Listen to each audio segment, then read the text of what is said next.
The Wolf and the 7 Little Kids, Jacob Ludwig Grimm and Wilhelm Karl Grimm. There was once upon a time an old goat who had 7 little kids, and loved them with all the love of a mother for her children. One day she wanted to go into the forest and fetch some food.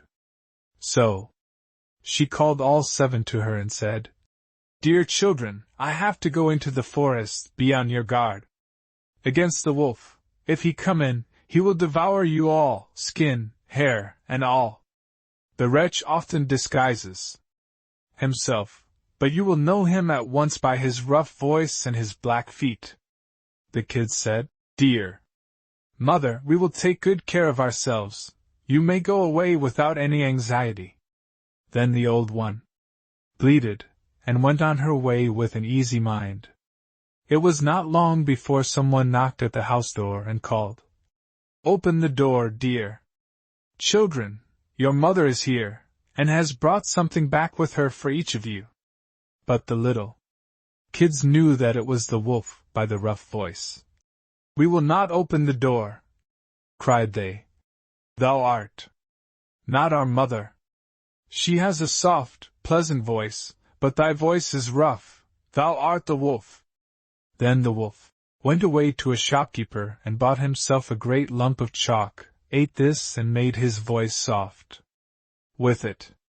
Then he came back, knocked at the door of the house, and cried, "Open the door, dear children. Your mother is here and has brought something back with her for each of you."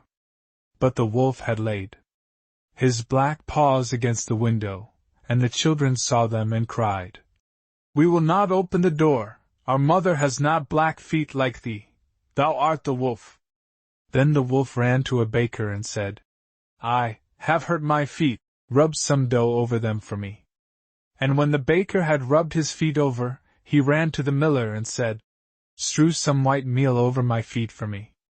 The miller thought to himself, "The wolf wants to deceive someone," and refused, but the wolf said, "If thou wilt not do it, I will devour thee." Then the miller was afraid, and made his paws white for him. Truly men are like that. So now the wretch went for the 3rd time to the house door, knocked at it, and said, "Open the door for me, children. Your dear little mother has come home, and has brought every one of you something back from the forest with her." The little kids cried, "First show us thy paws that we may know if thou art our dear little mother." Then he put his paws in through the window, and when the kids saw that they were white, they believed that all he said was true, and opened the door. But who should come in but the wolf? They were terrified and wanted to hide themselves. One sprang under the table, the 2nd into the bed, the 3rd into the stove, the 4th into the kitchen, the 5th into the cupboard, the 6th under the washing bowl, and the 7th into the clock case. But the wolf found them all, and used no great ceremony. One after the other he swallowed them down his throat. The youngest, who was in the clock case, was the only one he did not find. When the wolf had satisfied his appetite, he took himself off, laid himself down under a tree in the green meadow outside, and began to sleep. Soon afterwards the old goat came home again from the forest. Ah! What a sight she saw there! The house door stood wide open.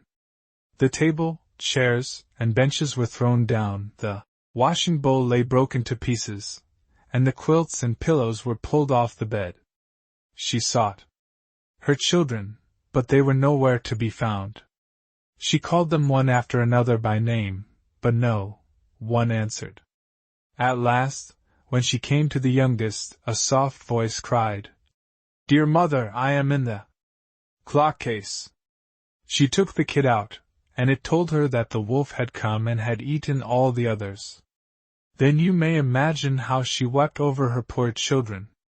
At length in her grief she went out, and the youngest kid ran with her. When they came to the meadow, there lay the wolf by the tree and snored so loud that the branches shook. She looked at him. on every side and saw that something was moving and struggling in his gorged belly. "Ah, heavens!" said she. "Is it possible that my poor children whom he has swallowed down for his supper can be still alive?" Then the kid had to run home and fetch scissors, and a needle and thread, and the goat cut opened the monster's stomach, and hardly had she make one cut, then one little kid thrust its head out, and when she cut farther, all 6 sprang out one after another, and were all still alive, and had suffered no injury whatever, for in his greediness the monster had swallowed them down whole. What rejoicing there was! They embraced their dear mother, and jumped like a sailor at his wedding.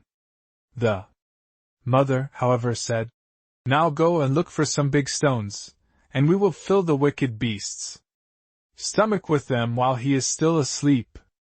Then the 7 kids dragged the stones thither with all speed, and put as many of them into his stomach as they could get in, and the mother sewed him up again in the greatest haste, so that he was not aware of anything and never once stirred. When the wolf at length had had his sleep out, he got on his legs, and as the stones in his stomach made him very thirsty, he wanted to go to a well to drink. But when he began to walk and move about, the stones in his stomach knocked against each other, and rattled. Then cried he, "What rumbles and tumbles against my poor bones? I thought he was 6 kids, but it's naught but big stones." And when he got to the well and stooped over the water and was just about to drink, the heavy stones made him fall in, and there was no help, but he had to drown miserably. When the 7 kids saw that, they came running to the spot and cried aloud, "The wolf is dead! The wolf is dead!" and danced for joy round about the well with their mother. The end.